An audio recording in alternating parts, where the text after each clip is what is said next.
Доброго времени суток, друзья! Мы продолжаем серию скайп-интервью с небольшой задержкой, но мы снова в эфире, и на этот раз у меня не совсем обычный гость. До этого вы его видели только на экранах своих мониторов в качестве игрока. Сейчас он к нам предстает просто в качестве человека, в качестве персоны, и пообщаемся с ним и познакомимся. Знакомьтесь, Айсберг или Богдан Василенко. Привет! Привет. Правильно я твою фамилию, ударение поставила? Все верно. Вот. Ну и мне хотелось бы начать с довольно стандартного вопроса. На дота-сцене мы о тебе мало что знаем, поэтому можешь ты рассказать немножко о себе и как ты попал все-таки в доту? Ну, попал в доту я как... Ну, изначально я приходил в клубы, там играл после тренировок. Как-то... Извини, каких тренировок сразу? Раньше я занимался боксом. Поэтому я, чтобы снять напряжение, снова же приходил в клубы там. Ну, изначально я играл в Counter-Strike, но потом я увидел, как снова же люди играли в Warcraft, еще в доту первую. Меня это заинтересовало, я тоже начал играть. Даже немного начало получаться. Вот так вот. А потом я перешел в Доту 2, снова же меня подучили играть, потому что изначально я очень-очень плохо играл. Потом как все произошло. Но не знаю даже. Как-то ворвался. Не знаю, как еще сказать. Ну, это спонтанно получилось. У меня там сначала я играл там в Дузе. Меня позвал игрок Легион. Я поиграл немного. Снова же плохо очень играл еще тогда. Потом я начал играть в Аспере, там уже более-менее получалось, но все равно, во-первых, у меня мотивации не было, а во-вторых, ну и тоже напряжение с командой было, атмосфера не очень. Потом я ливнул снова же, ну, мы разошлись с Асперой, я играл в паблике, меня позвал Ванскор попробовать поиграть в Kisra Jacks, потому что там заканчивались трансфер, когда уже нельзя было менять игроков. И я решил попробовать. И вроде получалось.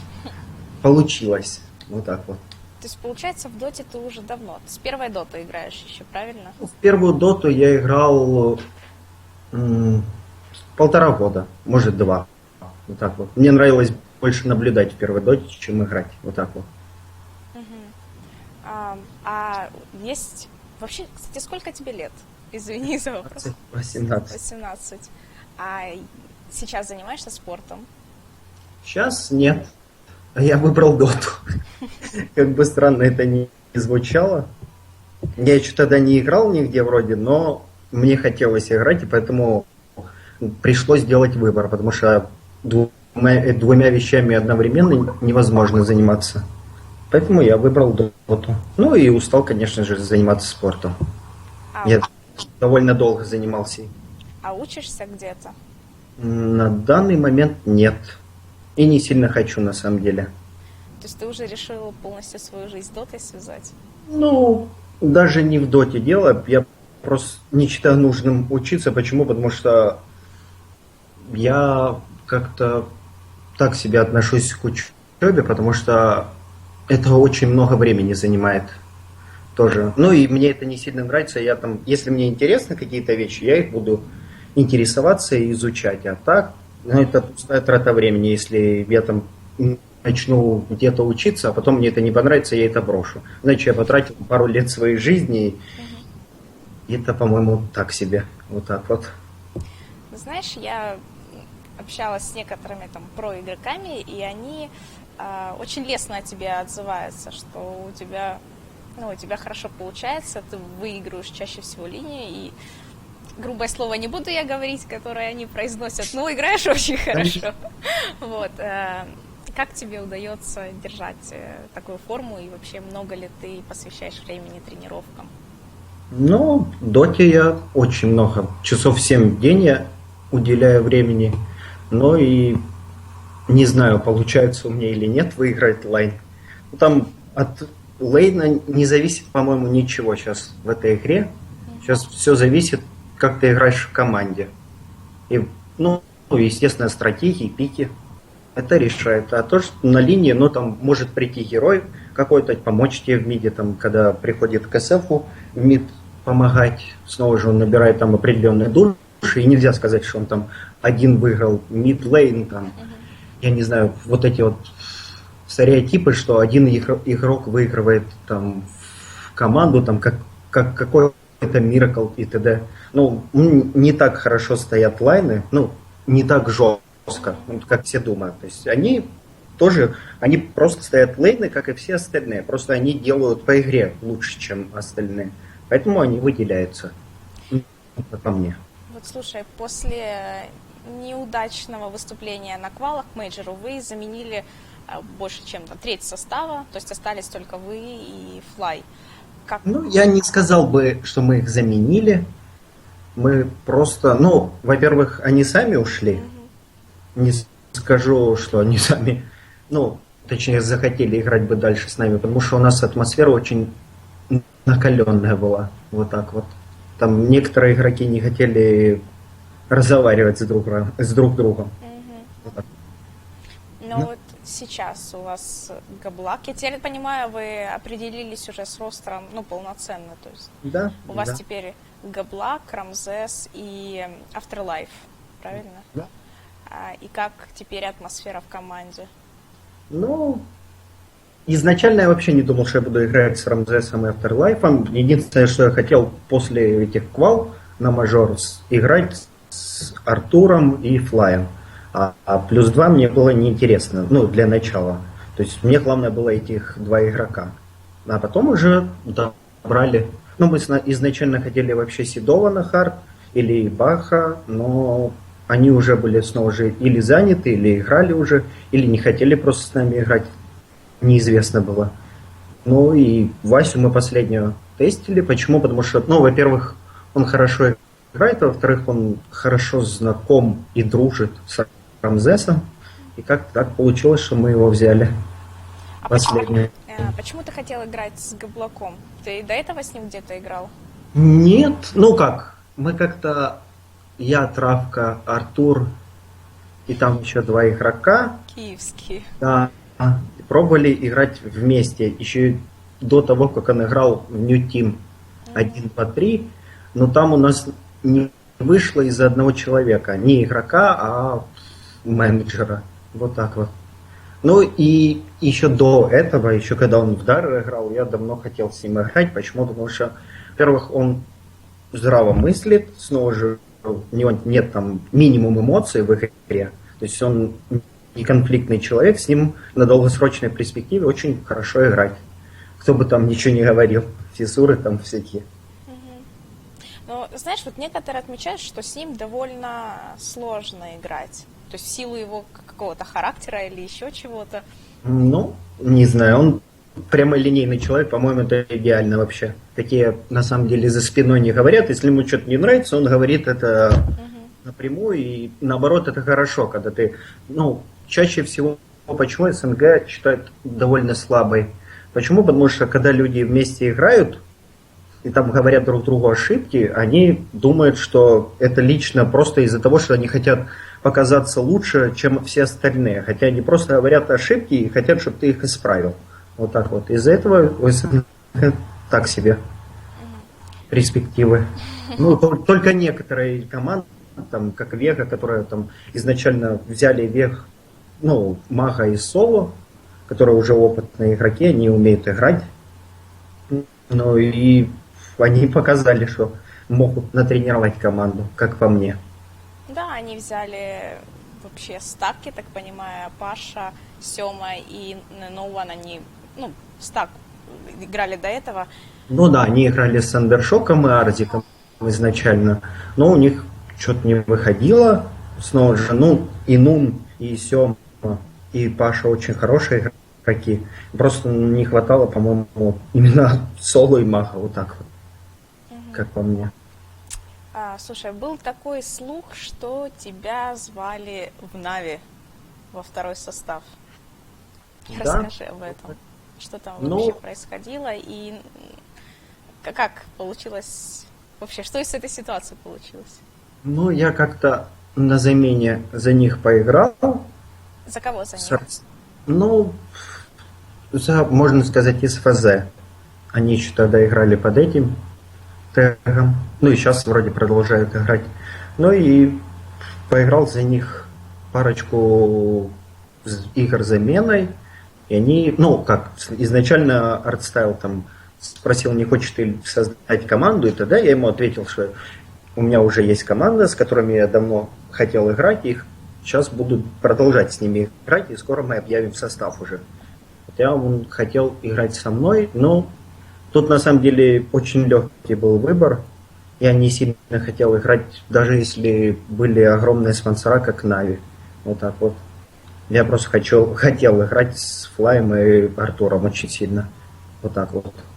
У вас получается довольно интересный микс из опытных игроков в качестве Артура и Флая. И вот три... Я не могу сказать, что вы тоже новички, но как бы до этого на такой про-сцене особо не мелькали. Вот. Ну, да, можно и так сказать. Тогда такой вопрос. Ищете ли вы спонсора или есть ли у вас спонсор? У нас есть спонсор, и недавно появился, и скоро мы его объявим уже. Угу. Анонс будет, я думаю, после мажора уже. Кстати, о мажоре. Вы следите? Вы, может быть, вместе смотрите игры или по отдельности как-то? Да, но мы же не растренироваться, договорились там пару дней отдохнуть, и будем играть пати ММР вместе. Чтобы просто оставаться на том же уровне, чтобы не приехали, ну, точнее, не пришли там с отдыха, не приехали расслабленные, потому что после мажора сразу у нас игры начинаются, там на Старладере, и там ПКЛ будет финал с МПР. Поэтому, чтобы не расслабляться, мы будем продолжать играть вместе. Ну, хотя бы. Извини, у вас сейчас много турниров, я смотрела статистику вашу и так поглядываю за вашим пабликом. Вы, по-моему, в серии в ноябрьской, по-моему, первые 2 игры проиграли, сейчас у вас стрик из 4 побед, и сейчас вы играете с заменой с Андершоком, да, насколько я знаю, у вас последние игры. С Динкой играем, Андершоком. Да, и я бы сказала, что, наверное, может, вы нашли свою игру или что-то такое, потому что, ну, серия побед это все-таки... Не. Первые игры, когда мы играли с Артуром, вот в полноценном уже составе, у нас ничего не получалось, потому что мы хотели выделиться как соло-игроки. Ну, Артур после игры уже твердо сказал, что перестаньте играть в соло-игру, начинайте уже играть в командную игру, потому что, когда вы играете соло, вы ничего не добьетесь просто, потому что сейчас такие игры. Сейчас один, ну, как я уже говорил, что один игрок ничего не решает. Даже там в соло-игру. Ну, я тоже начал играть, хотя мне не сильно это нравится. Не знаю почему, но тоже начал играть как соло-игрок. Первые игры, там, когда мы Golden Boys проиграли 2-1. И кому-то еще мы проиграли. Ну, неважно. Потом просто снова же поговорили с Артуром, попробовали КВ. Даже через силу там играть в команде. Но у нас еще не идеально. То есть мы нашли свою игру, и тогда игру мы еще точно не нашли, потому что мы очень сейчас мало играем. Почему? Потому что снова же мажор, мы там только турниры играли. Вот так вот. Но после мажора будет видно, как пойдет. Ну, пока по чуть-чуть. Можешь ли отметить какую-то команду или игрока, которые тебе импонируют вот на профессиональной сцене? Ну, мне нравится очень сильно Пупей как игрок. А команда, ну, команду Вегу назову, потому что они очень дружные. Не знаю, это, по-моему, одно из самых главных качеств вообще, если на долгосрочную перспективу, вообще как команда. Чтобы ты развивался, надо, чтобы каждый с каждым дружил. Вот так вот. Слушай, ну есть же уже примеры, когда команды долго играют. Я даже, можем сказать, если ты следишь за КС-сценой, вот те же Нинджасы, Пижамасы или Нави состав, который уже давно держит состав, но, знаешь, они постепенно начинают играть хуже. Ну, такое всегда будет, ну, точнее, будет.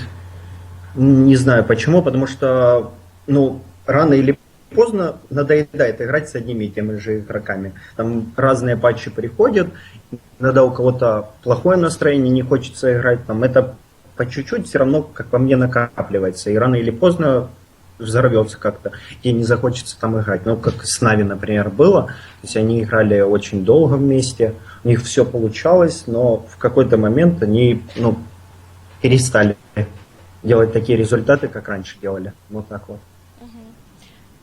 Поняла. Не знаю, из-за чего это, потому что снова же я новичок. Ну, надеюсь, узнаю. Хотя не сильно хочется. Слушай, а как вообще твои родители относятся к твоему увлечению? Потому что, ну, я не знаю, наверное, 90% родителей изначально не поддерживают своих детей. Ну, уже меня тоже изначально не поддерживали. Ну, в частности, мама. Отец, ну, же давал мне свободу как-то. Ну, мне еще с самого детства давали огромную свободу там действий. Там мог гулять там в лет 8 уже до 11 спокойно. Вот так вот. Ну, за меня не боялись, вот так вот. Ну, а родители, считай, как? Ну, они сказали, что решай сам, как ты хочешь творить свое будущее. Вот так вот. И не наседали на меня по плане игр. Вот так вот. Они там определенные моменты спрашивают, там, займись тем-то, тем-то, но как-то так. Свободно. Вот так вот. Хорошо. А есть ли вообще какие-то другие сейчас интересы, кроме доты? Девушка есть? Нет, сейчас нету. Недавно расстался. А так, ну, сейчас нету. Кроме доты ничего такого. Ну, может, КС иногда. Не из-за доты расстались. Нет, она тоже была дотерша. Чуть-чуть. Да, понятно. Хорошо. Поделись ближайшими планами на будущее. Наверное, будем заканчивать это интервью.